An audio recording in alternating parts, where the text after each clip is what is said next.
Le visuel avait mis le feu aux poudres. Le mois dernier, la France insoumise, LFI, invitait les Français à un grand rassemblement antiraciste par l'intermédiaire d'une affiche brossant un portrait à gros traits de Cyril Hanouna.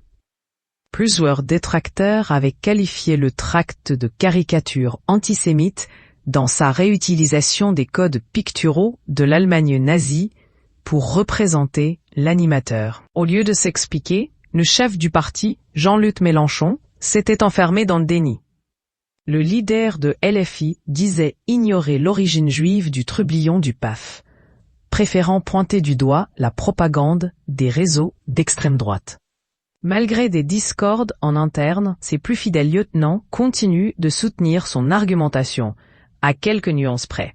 Invitée dans Complément d'enquête la semaine dernière, Mathilde Panot a tenté maladroitement d'éclairer la polémique. Cette affiche a été retirée, a-t-elle d'abord rappelé, et d'argumenter Cyril Hanouna n'était pas visé parce qu'il serait de confession ou de culture juive.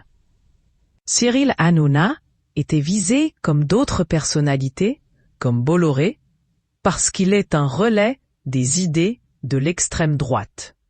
La présidente du groupe LFI à l'Assemblée nationale a conclu qu'il s'agissait uniquement d'un appel à manifestation contre l'extrême droite et ses idées. Nous sommes le meilleur rempart contre l'antisémitisme parce que nous refuserons toujours qu'on trie les gens selon leur religion, leur culture, leurs origines réelles ou supposées, leurs orientations sexuelles ou leur genre, a-t-elle insisté. Jean-Luc Mélenchon a-t-il validé le visuel?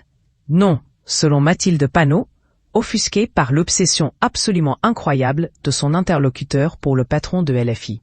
La députée a également refusé de détailler le circuit de validation de l'affiche.